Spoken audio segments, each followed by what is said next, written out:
Okay, so I need you to understand something before we get into this. These two people stood in front of the entire country and made promises, loud promises, and then something happened between them, something nobody is talking about clearly enough.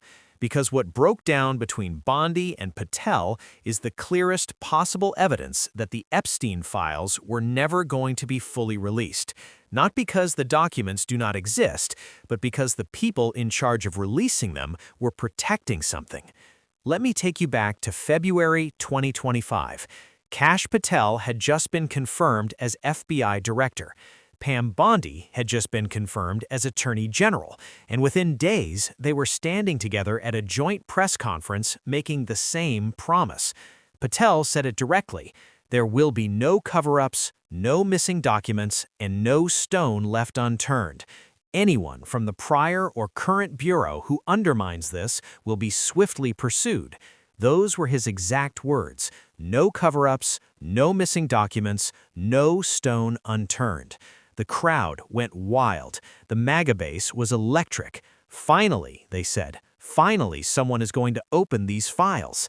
And then Bondi went on Fox News, February 21, 2025. She was asked about the Epstein client list. You know what she said? She said, "It is sitting on my desk right now to review." Sitting on my desk right now. She said those words on national television. People were sharing that clip everywhere. The list exists, Bondi has it, it is on her desk. Except it was not, because 5 months later, on July 7, 2025, the Department of Justice released its own internal memorandum, and that memo stated clearly, there is no incriminating client list. No list. The thing Bondi said was sitting on her desk, the thing she described on Fox News as ready for review, did not exist according to her own department's official finding. She either lied in February or she lied in July. There is no third option here. But here's where it gets even more interesting, because by the time that memo dropped, Bondi and Patel were no longer on the same page, not even close. On February 27, 2025, Bondi released what she called the first phase of the declassified Epstein files. She invited right-wing social media influencers to the White House. She handed them binders. She called it breaking news. Except when reporters and investigators actually went through the material, they found something embarrassing. Almost everything in those binders was already publicly available. Documents that had been leaked before. Flight logs, contact books, a redacted masseuse list. Nothing new, nothing explosive. The Associated Press reported it. The DOJ itself acknowledged it, admitting the released files contained documents that were previously leaked but never formally released by the federal government. That was the breaking news. Old documents in new binders, handed to influencers at the White House. The blowback was immediate, and it came not just from Democrats, it came from within the MAGA movement itself. Laura Loomer, one of the most prominent far-right figures in the country, publicly stated that Patel and FBI Deputy Director Dan Bongino were livid with Bondi. Her exact claim was that they were livid with her over her DOJ memo and the lack of transparency from her office regarding the Jeffrey Epstein files.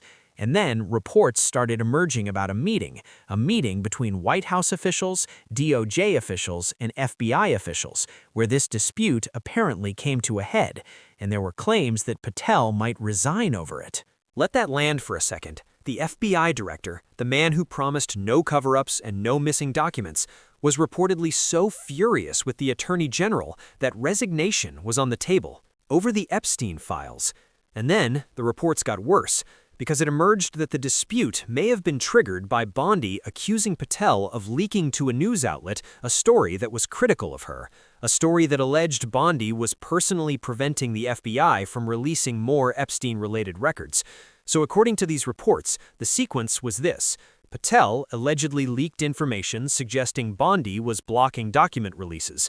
Bondi found out and confronted him.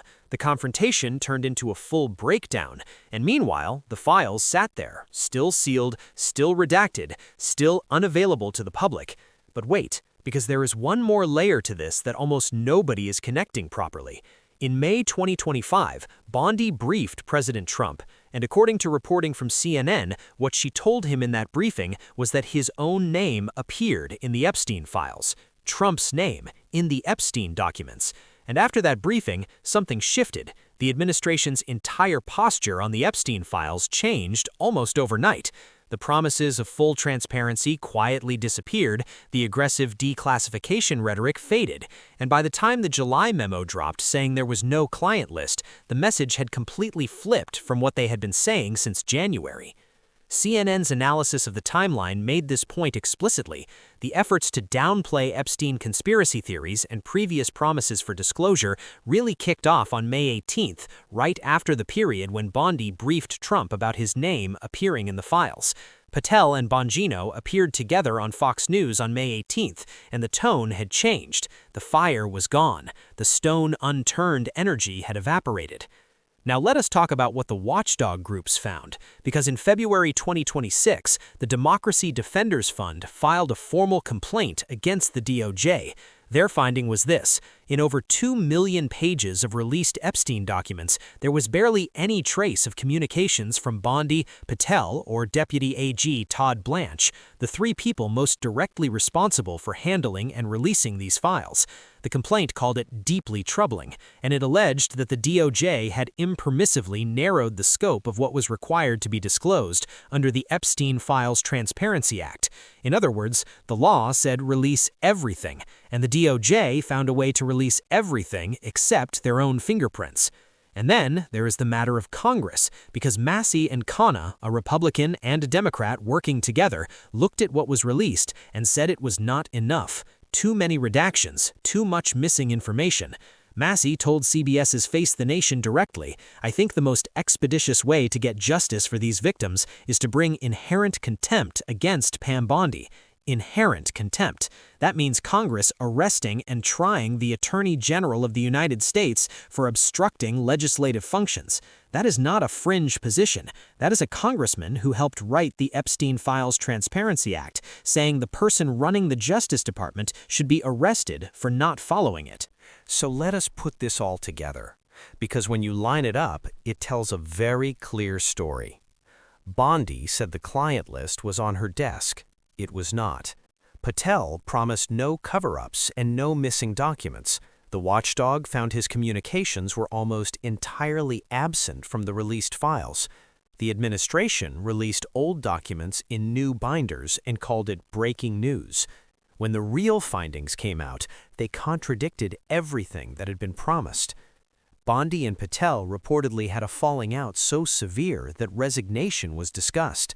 And the pivot point, the moment when everything changed, appears to have been the moment Trump found out his own name was in those documents. And through all of this, the victims are still waiting. The 20 names in the FD 302 reports, bankers, billionaires, a royal prince, none of them have been charged. None of their names have been released by law enforcement. The files that Patel promised would be fully exposed are still largely sealed. The client list that Bondi said was on her desk does not officially exist. And the two people who made the loudest promises about transparency are now reportedly not speaking properly, each apparently blaming the other for the failure. Here is the thing about promises made in public. They create a record. And that record does not disappear just because the political winds shift. Patel said no stone left unturned. Bondi said the list is on my desk. Those statements exist. They are time-stamped. They were made to millions of people. And the gap between those statements and what actually happened is not small. It is not a matter of interpretation. It is documented. It is on the record. And it points to one conclusion. These files were never going to be fully released, not because the documents do not exist, but because the people holding them had reasons of their own to make sure certain things stayed buried. And when those reasons came into conflict with each other, the alliance broke down, and the victims, the documents, and the truth got left in the wreckage. If you want to understand how power actually works, this is it. Not the version they sell you on television. The version that plays out when two officials who made the same promises end up turning on each other because the truth they were supposed to release was too dangerous for the people at the very top. Subscribe, hit the like button, and tell me in the comments, do you think a single page of those files will ever be fully released? Because I am not sure anymore. And I think that is exactly what they are counting on. Because the silence is not accidental. It never was. In the moment you accept that, everything else starts to make sense.